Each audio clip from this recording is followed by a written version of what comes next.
On Inside Stuff with me, Martins Oloja, today, we'll talk on exemplary leadership in crisis time. Exemplary leadership in crisis time. And this is what I mean. At this time, there are a number of things that are agitating the minds of our people. There are two things that are involved. Cost of governance at this time and the lifestyle of our leaders. Cost of governance is at issue. And another thing is the lifestyle of our leaders. At this time, the cost of everything is rising. The cost of food is rising. The cost of production is rising.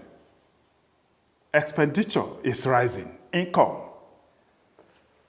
is not rising because of factors of production.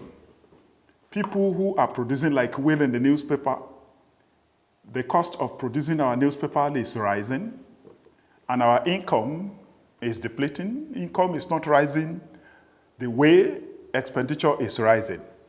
We know the implication of that. And foodstuff in the market, the prices are rising every day. Our naira is in trouble.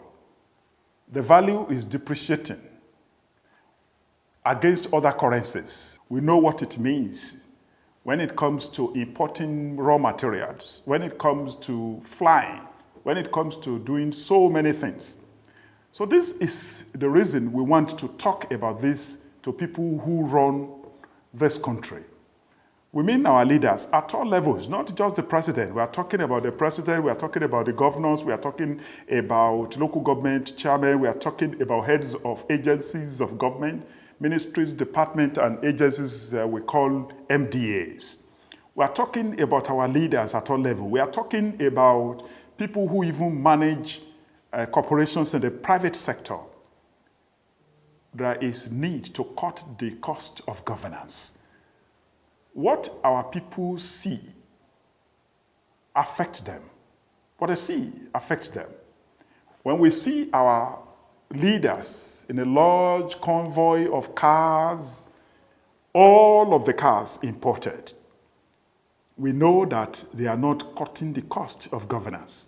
So when we see the houses they build, where they live, the way they even eat on national television, even the dress sense and the way they live their life, the way they live, the way they dress, the way they talk, the way their wives live, the way their children live, the schools their children go. These are issues at this time. So if they want to appeal to people to make some sacrifice to understand them, they too should live in an exemplary way that people will understand. Because they cannot be living this life, they cannot be appointing so many aides to work for them. They cannot be increasing agencies of government, they cannot be increasing ministries, agencies, and telling people to make sacrifice.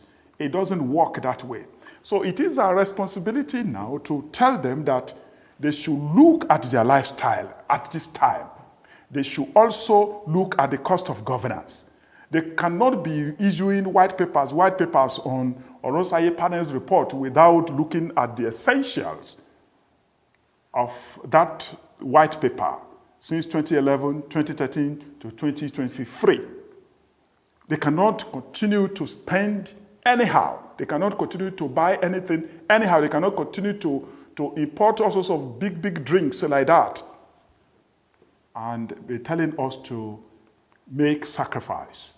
Because times are very hard, the cost of PMS, the cost of petrol, as we call it locally, the cost of this determines almost everything. So the cost of everything is rising, income is low, it's not rising at the pace of expenditure. So at this time, if our leaders want to talk to us, they should revive institutions like National Orientation Agency, not just ministries of information that will not add value to what we are talking about, to be able to appeal to people This is what we need, not just ministries of information. As Minister of Information, I am opposed to that in any case, and ministries of information at state level, they have commissioners for information who will just be practicing media relations, insulting editors and producers instead of practicing public relations. Now, that is not what we need. Government needs something more, understanding the times. I would like to end today's discussion with this quote from the ancient word, from the sons of Issachar, who, the word tells us, understood the times and knew what Israel ought to do. They should consider that word. It's very important for us at this time to understand the times and know what to say to the people. When you are not living exemplary life, you cannot ask people to listen to what you are saying. The people will look at what you are wearing. They look at where you live. They look at the number of cars in your own household. They look at what follows you to the office. And when you come to the village, they know your lifestyle.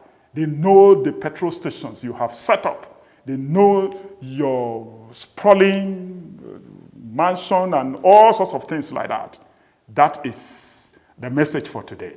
Until we meet again next week, I say bye.